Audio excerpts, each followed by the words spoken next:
Okay, so I'm just gonna stop thinking and just get right to it, right? Because obviously, I'm literally here trying to, record my journey. But really, my journey towards getting into real estate, I wouldn't say I stumbled upon it, right? I really knew I was gonna go into real estate before I even graduated, college. So let me start with college years, okay? So I graduated college, spent 5 years in college actually, because my dad didn't want me to go out of town. And, I guess I spent like 2 years in college at home in Laredo, Texas. And I was just like, yeah, I don't like it here. But, anyways, I left, right? And then spent like 3 extra years just to graduate because what I was studying was just over in Laredo was just not really adding up to what I really wanted to do, what I eventually did. But graduated college. Before I even graduated, I was always wanting to get my real estate license, right? Just to see what it feels like to be a realtor. It was always this fantasy in my mind where it's like real estate, real estate, real estate, like fast forward to today. Now I'm all about multifamily, still real estate, but it's like multifamily because you can scale faster with that, right? So it's like a lot with multifamily. So graduated, marinated over trying to get my real estate license. Eventually got it like 3 years after college, right? So I graduated 21, got my real estate license 2024 because I got like a rental property and I was like, I don't have the knowledge. I don't know what I'm doing. I need to get my license, because personally speaking, I think there's a difference between being a realtor versus being a buyer, right? Because if you're just a buyer, you don't have the real estate license where you get the knowledge and surround yourself a lot with like a lot of realtors. You don't know. Okay. I mean, you only know what your realtor tells you, which is also fine, but personally, I'd rather go deep into what I'm trying to learn. So yeah, I got my real estate license 2024 after I got a rental property and I was like, I don't think I like selling houses. I don't like selling houses. So yeah, I quickly realized that even while I was taking like the classes to get my certificate, to get my license, I was like, yeah, this isn't for me. But then I knew for a fact mingling with the people that do sell houses is great. I mean, obviously people will need to buy a house if they come to me. I usually would refer them to people in my brokerage just to help them, right? Because obviously I'm still trying to network with people, still trying to connect people with other people that can help them, right? I like being someone that can help people as much as I can. So real quick, I was taking my exams, my classes. I was like, yeah, I don't want to do this. But of course, over the last few years that I've been a realtor, I've really been involved with like volunteering my time, helping out as much as I can. Even right now, I'm a, what is it? YPN chair. It's Young Professional Network.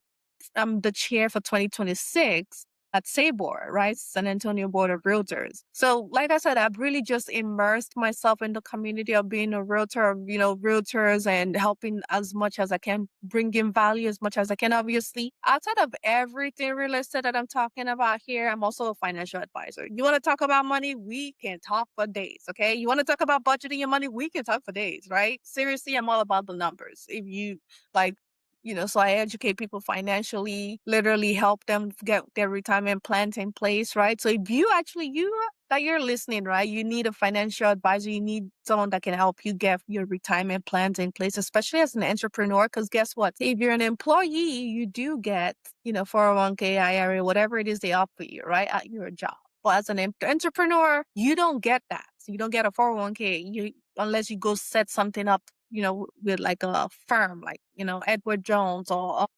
Fidelity or Charles Schwab or Vanguard, whatever it is, right? Retirement plan in place unless you intentionally go out of your way to find one and set it up. Okay. So, if you do need help with setting your retirement plan in place, getting an IUL term, annuity, whatever it is, getting your budget straight, I'm your girl, right? I'm Jimmy the Money Lady. But let's go back to the fact that I'm actually more interested in the multifamily space because that allows me to partner with other people, right? It allows me to get out of my comfort zone. And to be honest with you, I'm already out of my comfort zone every day of my life, right? But with multifamily, it's like getting into partnerships, right? Getting into long-term partnership. Because trust me, y'all, when it comes to multifamily, it's a long-term game. Okay. It's not a get rich quick scheme. That's really one of the first things you learn ASAP. It's like you are not here to get rich quick. Okay. You're here for the long haul. Okay. And I'm really happy about that because I already understood that mindset just being, an entrepreneur for my financial business, right? It's like you're in it for the long haul. It's not something you just jump into and just, dabble in it and then do something else. It's like, no, I'm in the financial business, financial game for the long haul, right? Literally. And even being a financial advisor has helped me a lot with like the real estate, this multifamily game, because there's something called underwriting, y'all. Yo, if you don't understand math, if you're not, personally, I think I'm more analytical, right? So it really plays well. My strength plays well in the sense of underwriting the deal. So that in that case, I'm able to really like go dig deep into the numbers, into what the financial reports is really telling me. And you'd be surprised. The fact that I even know what a chart of accounts, what a P&L, because whenever as a multifamily investor, there's something called trailing 12, right? So the trailing 12 is really the freaking chart of accounts. Like, seriously, that's what it is. Like, it's the chart of accounts listed out with the balance for each month. And you know how I know what that is? It's because I'm also in the tech industry. So let me go back a bit. I graduated college with a degree in IT, information technology, and accounting. Okay. In the tech world, those two merge for me, where I'm teaching people how to use an ERP system. ERP system, enterprise resource planning system. It's a huge, like, it's a system where businesses are able to track their daily, you know, processes, okay? And everything ties down back to the financial. So you see how everything just, I feel like it's God, bro. Like it doesn't make any sense, okay? I went into college with the intention of trying to be an engineer, okay? A chemical engineer, which I don't even know why I was thinking that. Or yeah, a chemical engineer. And I was like, yeah, no. I figured that out first year in college when I transferred over to Texas Tech, right? Because I spent 3 years at Texas Tech after Laredo, Texas. But my point being is, that was, I don't know what I was thinking with chemical engineering, but I eventually switched to IT and accounting and graduated, and I went into, IT tech space, right? The tech industry. And somehow, some way, God just made sure my path went towards the tech industry that deals with, in this case, ERP, where I'm able to teach people about the financial part of the ERP system. Because at the end of the day, yes, you could do all this other stuff, but it comes down to the financial. Okay. I'm literally training people about chart of account every freaking day. So do you see what I'm talking about with how God is working? Okay. Seriously, God is never gonna forsake you. I'll start with you. God hasn't forsaken me. He never forgets his own. Okay. I feel like this is getting into a sermon. But for real though, like everything just ties together. The fact that I'm in the tech world, I'm a financial advisor, and then this multifamily, industry just picked me up, and I'm like, I'm happy to be here because it actually all just makes more sense, right? It's like all those things I've learned so far over the years. It's like now I'm looking at a T-talk, I'm like, oh, that's the P&L, right? That's literally everything, the income section, the expense section, and of course you have the NOI at the end, the net operating income, right? So my first time seeing a T12, I was so happy because I was like, wow, I stare at this every day. So yeah, a T12, a rent roll. I mean, obviously rent rolls are very, very easy to read now that I've understood a lot more with it, right? But seriously, just really trying to go through my story, to be honest, from what even led me into real estate. I mean, obviously before college, I mean, I've always seen my dad, how he's just helped other people with their real estate and endeavors and things like that. I think he has a few or something. But it's not about my dad. It's about what I'm doing to help bring value to you, actually, because it's not about me. But yeah, so that really is kind of where my journey has started, right? And just right now, I'm doing a lot with like networking and trying to get, find a deal. Because today's market, I'm talking, this is July 2026, July 10, 2026, y'all. The market in 2026 ain't funny. Okay. When I say ain't funny, I'm talking like people are trying to find fools that will buy high, like, no. get yourself educated, especially if you're going to go into multifamily, right? And the biggest part of the education is making sure whenever you're looking at the deal, you're getting the best underwriting in place, right? And you can even get a second set of eyes. Trust me, for you to join multiple communities, you will have to put money into it, right? It's kind of like investing in yourself. Think of it this way, okay? You went to school, you went to college, you poured money into that to gain a degree. The same thing happens with, joining different real estate multifamily communities to help you learn and execute, take action simultaneously, right? So that's the same logic, right? So you find communities that you want to join, you could join the one I'm currently a part of. The first one I actually joined was Grant Cardone's mentoring program. I'm still in it actually. I actually enjoy and admire it because it's just a lot of support from people and just networking. Seriously, massive network, and it's crazy from Grant Cardone's group because he's a really huge guy, right? So that's the first group I joined, and then I joined Multifamily Wealth Nation. Just like I said, literally investing in yourself will help you a lot more. And I've seen it in my case because it's really helped me so far. And I'm not going to rush into anything. There's also another group that I'm very much into their underwriting program, KRI Partners. That's with Kenji. I actually admire that man so much. He was a CPA. I mean, if you looked at my background, you'd see I came from like Deloitte and then RSM. And you get me. Like I've been in the game of like all them accounting.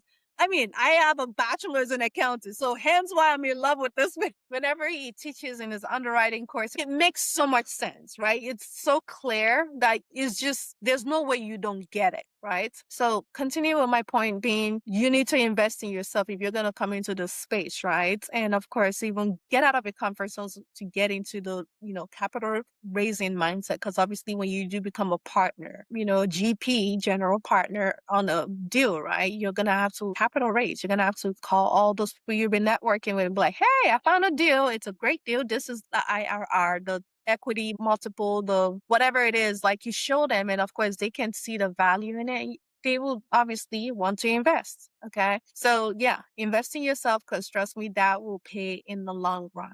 Okay. And the biggest investment you can ever make in yourself is the underwriting aspects to anything, right? So of course, joining a community that gives you that accountability aspect, to what you're doing every day to acquire a deal, right? Acquire a multifamily property, right? So there's that accountability piece to it, right? I would say the underwriting piece, the capital raising piece, which is more of the networking.